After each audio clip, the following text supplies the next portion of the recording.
information shared in this podcast is for educational and informational purposes only and is not intended as medical advice.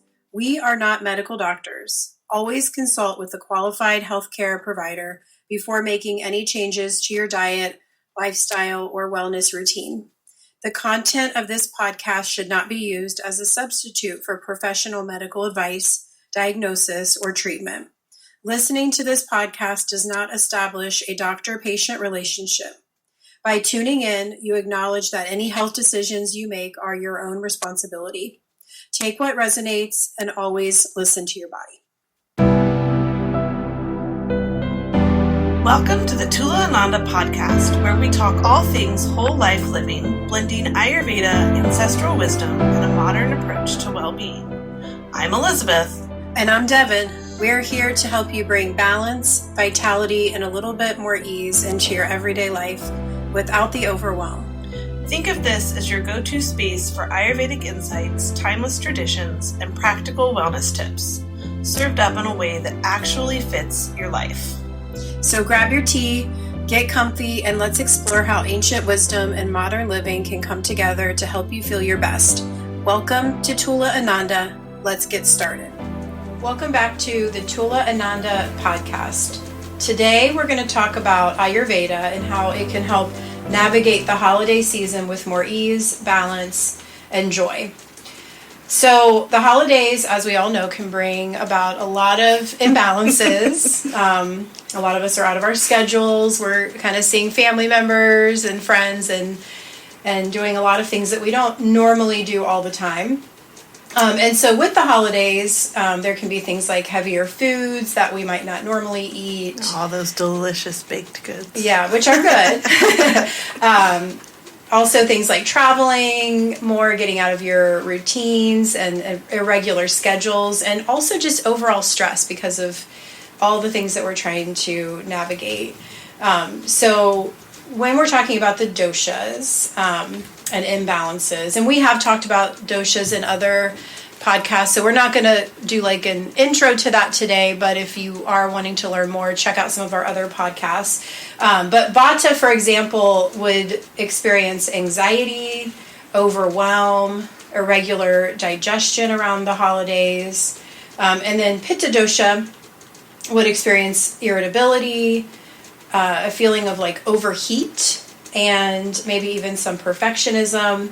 And then Kapha might feel heavy, sluggish, and also have a sense of attachment. Yeah. I was just listening to you describe those and thinking that I am very Pitta during this season. And my husband is also very Pitta, and so sometimes it's fun at our house. Just trying to get, everything ready, and the perfectionism definitely comes out, and the irritability. Yeah, for sure. And also just keeping in mind that we're also still in that Vata season. So it is a time when, everything around us has that energy of movement and kind of being a little scattered. And so there's a tendency to feel a little extra stressed because Yeah, and it'll just manifest differently depending on the doshic types. But yeah, I'm definitely starting to feel that too as we have Thanksgiving coming up in a few days, and there's just a feeling of urgency and all the things that we need to do, which really nature this time of year is asking us to slow down. And only humans would turn this time of year into the opposite, where it's hustle, bustle, rush around, do all these things, when really we're invited to naturally start to slow down a little bit. And although it might not be possible to get away from that holiday energy completely, there are some things that we can do throughout our day in the next month or so just to help find more balance during this time. Yeah, so speaking of that, one of the most important things that you can do is to have some anchoring daily routines. And I know we talk about this a lot, the morning practices that we do, things like warm lemon water right when you get up, or maybe having a spiced tea, if that is something that resonates with you a little bit more than warm lemon water, although I think it's delicious. But yeah, and I also feel like it helps to keep some of the sickness away too. Definitely. Yeah. Yeah. And if you don't have time to warm it, although that's ideal to have it warmer for digestion, even just lukewarm water with lemon water, I think is better than nothing. Yeah. Like first thing in the morning before you do anything else. Definitely. It's still going to get everything moving in your system and get you ready for the day. And then also doing abhyanga, which is another thing that we've talked about before. It's just self-massage, and typically you are using a warmed oil, but again, you don't necessarily have to have it warm as long as it's not cold. But things like sesame or almond oil this time of year are nice. You can add essential oils to those if you want to have a little bit more customized oil for yourself, but just applying that all over the body and letting that nourish and soak in. Yeah, I would just stay away from the cooling oils like coconut oil if possible, just because it is cooling. But yeah, sesame or like a heavier oil is really good.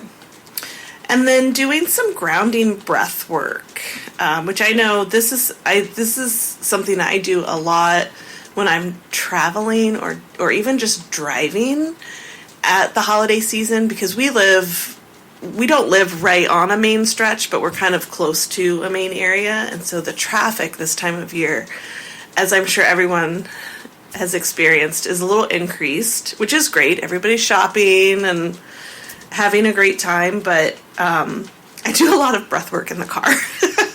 Oh yeah, that's when I do most of my breath work is in the car, because you just driving is scary. Scary and stressful. So anytime that you notice yourself, like I notice in the car where I'll maybe start to clench my jaw or feel my shoulders move up in response to maybe something that has occurred, and then I'll redirect my attention to the breath. But anytime you notice those kind of things happening in the body where you're feeling your shoulders go up to your ears and your body is starting to react to stress, taking a moment, 5-10 minutes, and just doing some breath work. It could just be deep, slow breathing, or you can do box breathing, Satali breath if you're feeling a little overheated. Those are just some things that you might try.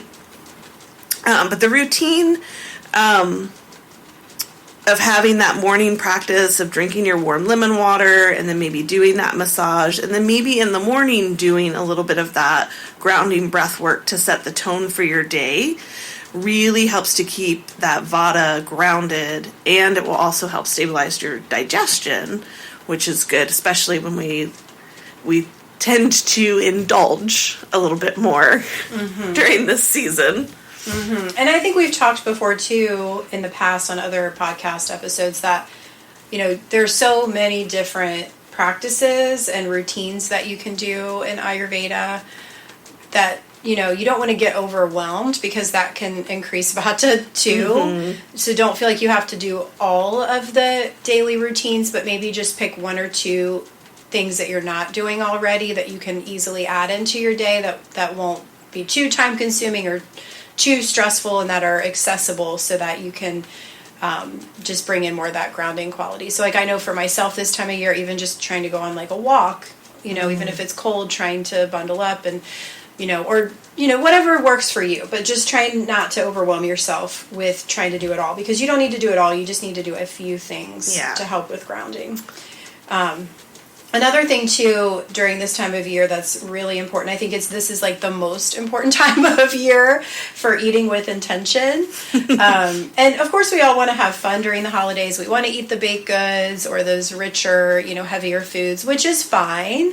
But, that whole 80-20 thing, like maybe, 80% of the time trying to bring in more balance, and 20% of the time you have that leeway. So maybe like during the week on days when you're not going to like a holiday party, or, it's not Christmas or whatever, you're trying to really do more of the eating with intention. So this time of year, things like warmer foods are really good. Cooked foods, because they're easier to digest. A little bit of spice in some of your meals will be really helpful. So And not necessarily spicy when we say that, but like actual just spices. Right. Yeah. So like things like ginger, cumin, fennel, cardamom. If you want to add a little bit of spice though, this time of year is actually more appropriate for that. I'm Pitta, so I don't need a lot of heat, but I can do spicier this time of year. I've just started incorporating a little bit more spice in the past few weeks into my diet, where towards the end of summer I was kind of shying away from that because I could tell I was overheated.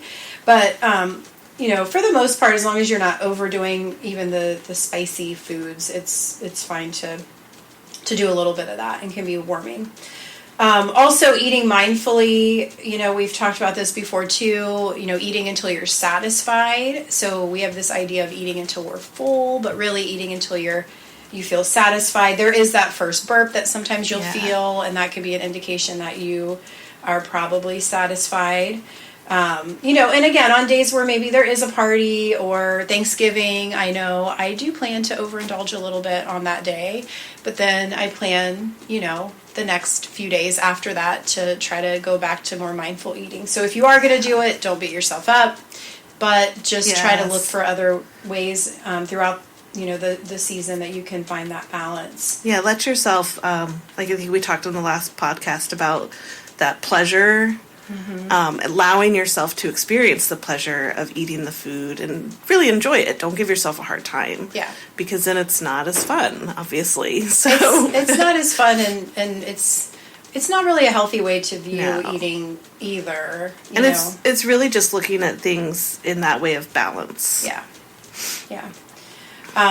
Also, some beverages that can be really helpful this time of year. So just kind of going down the doshas. So for Vata, warm water, really good. You can even just carry warm water around with you in a thermos, especially if you're Vata. This can be super, super helpful for digestion. Things like chai can be really good. Those warming kind of spices and things that are in a good warm chai. For Pitta, some herbal teas. And even though we don't want to bring in too much cooling things this time of year, even for Pitta, if you are feeling overheated, like Pitta can sometimes, or maybe a little angry or overstimulated, that's when you can start to think about bringing in some more cooling spices. And then kapha, things like, ginger tea are really good. Like broths can be really good as a beverage. I've been doing a lot of our women's wellness tea because it has a lot of those really, thinking of the calming spices for me with the kind of the pitta and the stress right now. So like the German chamomile I think is in there. Yeah. Ashwagandha, shatavari, all those good adaptogenics. So I've been really enjoying that. I mean, drinking tea can just be so grounding. It's just such a good practice. Having the gatherings without the crash. So without experience with that nap time.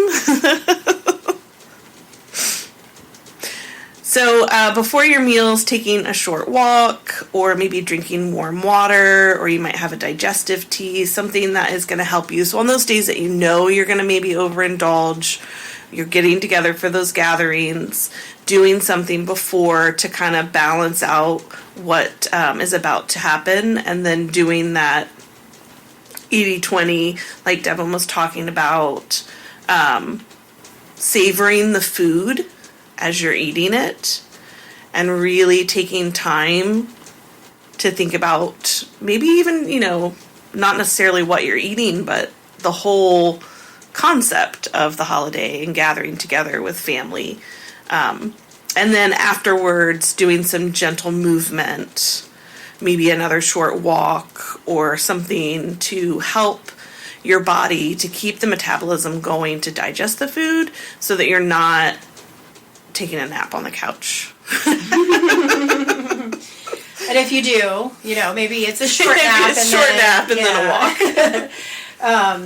Also, this time of year, just finding ways to really manage that stress. And even, there's a lot of emotions that can come up this time of year too for people. And so I think that's important to recognize that. But just doing things for yourself, especially like I think of myself, and probably, a lot of women can resonate with this. Like if, we're like the caregivers, we're kind of playing Santa. We're also in charge of managing the gatherings, making sure everything happens a certain way. And it can be a lot to hold that space. So it's just so important, especially if during the holidays you are in more of that role of managing, that you really take time for yourself so you don't feel depleted. Once the holidays are over, you don't want to just feel like you're going to like crash. Yes. hopefully you're ready to go into the new year. If we can maintain that balance. Yeah. So just some things, creating some quiet space throughout your day. If there's a holiday gathering, maybe just taking a few moments to like find some peace and quiet before, all the guests arrive. We've already talked a little bit about some grounding techniques that you can do. I know Elizabeth talked about like box breathing and some other breathing practices, which actually, if you remember, I will be doing some practices on there, some box breathing and some progressive muscle relaxation and some other techniques that you can use during the holidays. But yeah, breathing can just be so important, even if it's just in the car, like we talked about earlier, on the way to an event, or just a little reset. And that's one of those things that you can really just do anywhere, because you're always breathing, and you can, certain practices, it doesn't look like you're necessarily doing a breathing practice, but on the inside that you're doing it, so that can be super helpful. It's great if you have any kind of conflict that occurs, or things, even if you're in a meeting, nobody's going to know that you're slowing down your breath. Right. And gathering yourself together again. Absolutely. And I think we know this intuitively, like we're always like, just take a deep breath or whatever. Right. We know this intuitively, but we don't always do it in practice. Another thing that can be really nice this time of year is doing legs up the wall before bed. Just really great for your nervous system, your immune system. There's all these colds and things that are out there right now. Just such a great grounding practice that can also just help improve sleep too. And you're already in your bed, so if your legs are up, like in my bed, I just flip around, put my legs up towards the headboard, and then I can rest there for as long as I need to, 10, 15 minutes. And then I'm already in bed. And if you do all your nightly routines beforehand, then you can just, when you're ready to actually go to sleep, you're already there. Just close your eyes. So easy. Even if you fall asleep with your legs up the wall, you're already in bed. Yeah. At some point you'll wake up and then you can just tuck yourself back in. We've already talked about some herbs and teas and things that you can use, but, ashwagandha can be really great for grounding.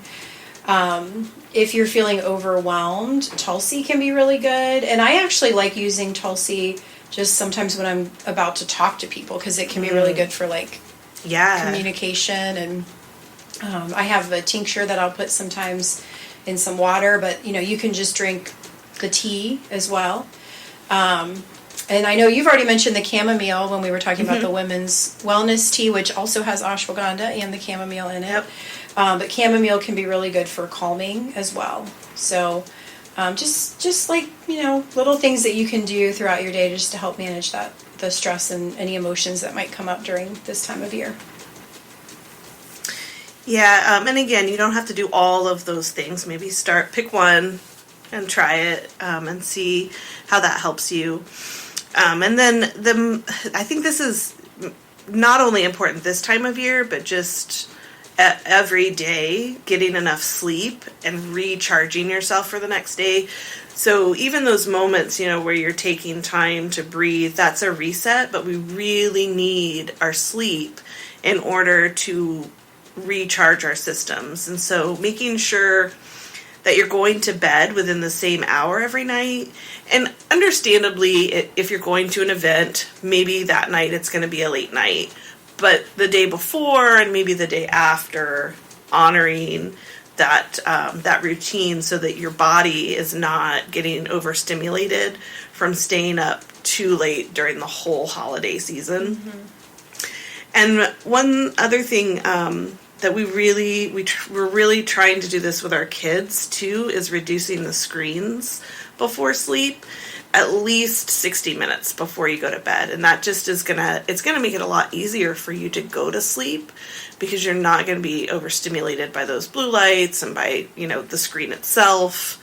If you're into the reels, that can really feed into that whole Vata imbalance, because it's these quick, short, little snippets of things. And so just, maybe at least an hour before, dim the lights, take the screens away. Maybe read instead, like a book, yes, an actual book. I think even the Kindles, the light is it's not like that same blue light that you get from like a computer or a phone. So not sure if we brought this up on a podcast before, but I know Elizabeth knows, like, one of the big things that I had to start doing several years ago when I was starting to have some sleep issues at night was, like, reading was the big thing. Like, I just started reading at night, which I used to do actually as a kid, and I got kind of away from it as an adult. And now I will just read a couple pages and I can't even keep my eyes open. Yeah. So, not really great for the reading component, but great for going to sleep. Which is important. And eventually you finish the book. Yeah. Yeah, and I always like to, and I know you and I have talked about this before, and the books that you read are,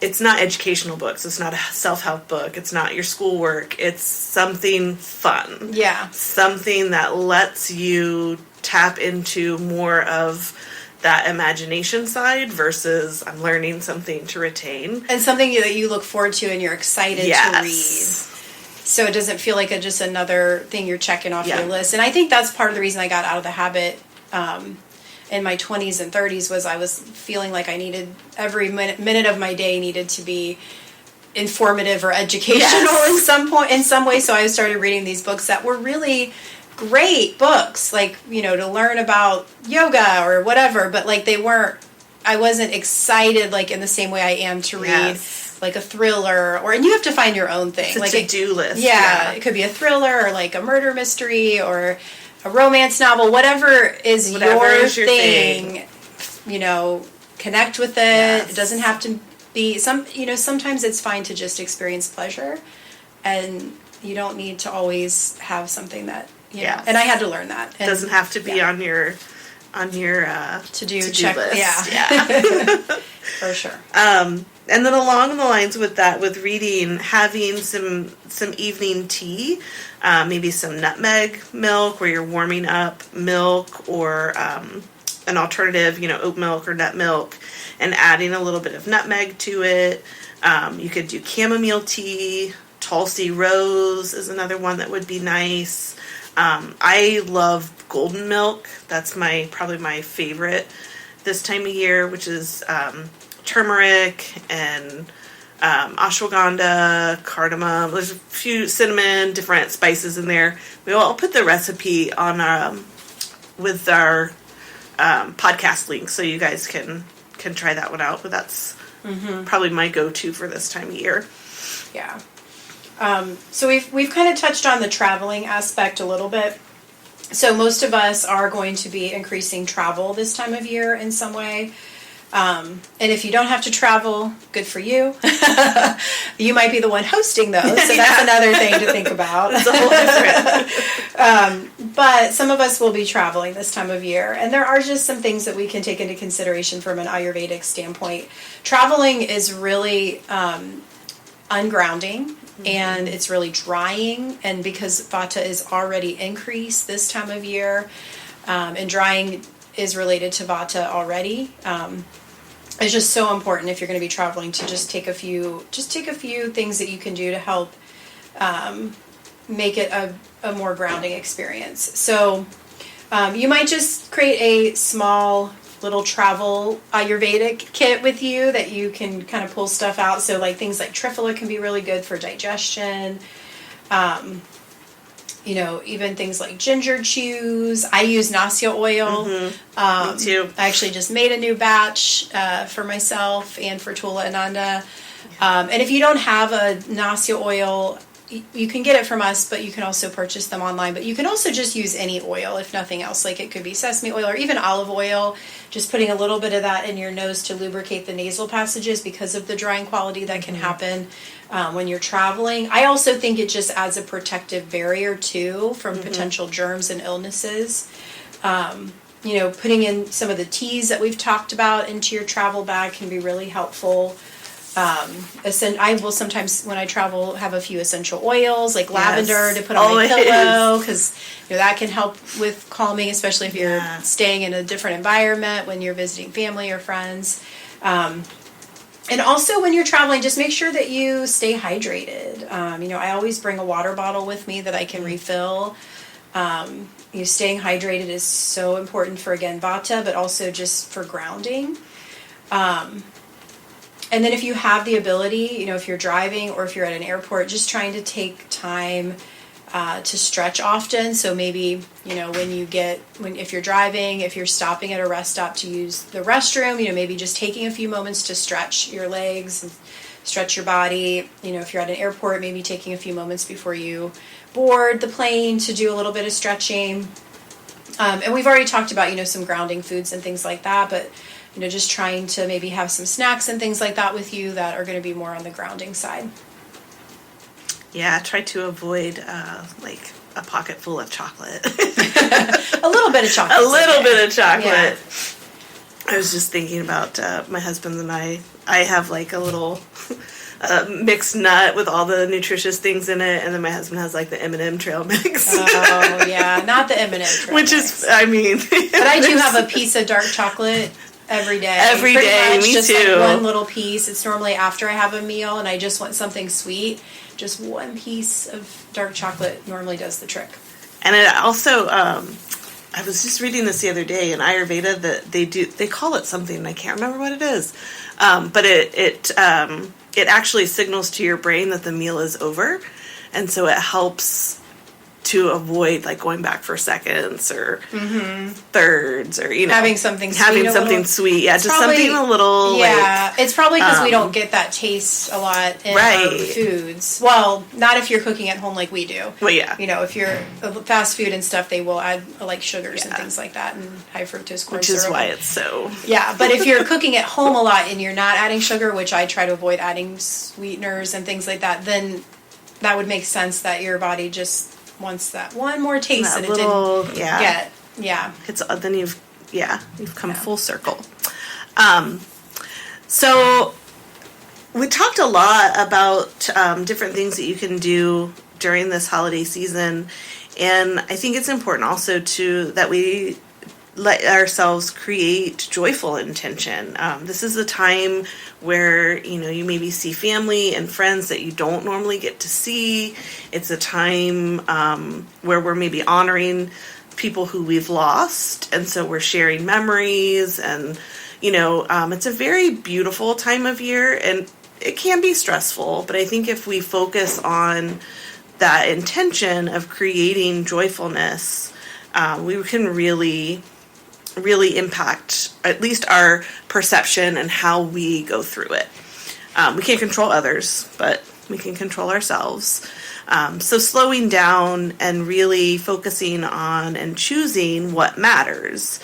We talk about this a lot at my house because there's a lot of frantic cleaning that occurs the day of Thanksgiving. We usually host. And just trying to gently remind each other that what really matters is that our family is coming and we're getting together, and we don't have to get hung up on everything being perfect. They love us, irregardless, and focusing on that rather than perfectionism. Practicing gratitude and setting gentle boundaries. I think that's a really important thing in regard to what you agree to do during the holiday season. Maybe not taking on all the dishes for a meal, or not taking on all the decorations or preparations or whatever it is. Not going to all the parties. Yeah. You don't want to deplete yourself. Even though it is a fun time of year, again, that balance is so important. Yes, and also remember January, at least in Ohio, there's not a lot going on, so you can put off some of those parties. into January because Yes. you will want and need connection in Yeah. January and February. For sure. Yeah, so just, it's okay to say no, and it's okay to honor your energy and Yeah. spread out the joy.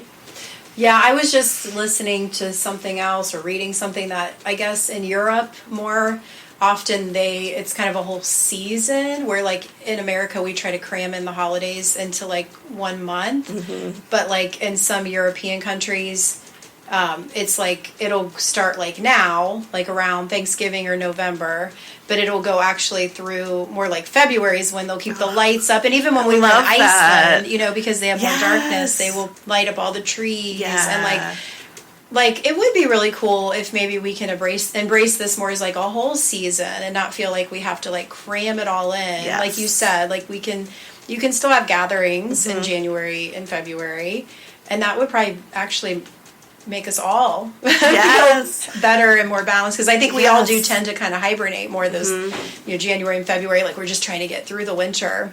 And oftentimes those are the parties that I find I enjoy the most because I'm not stressed. Yeah. So yeah, spreading those things out helps you enjoy now and later. For sure. Yeah. Yeah, go ahead. Yeah. Well, so yeah, Ayurveda just teaches us that small, steady actions bring balance. Don't overwhelm yourself with some of these daily routines and things that we talked about, but just try to use it as a way to help you feel more balanced this time of year. And me and Elizabeth both are wishing everybody a grounded and nourishing holiday season. So thank you for joining us. Yeah, thanks for joining us, guys. Remember, 80-20. 80% healthy, 20% fun. Yes, absolutely.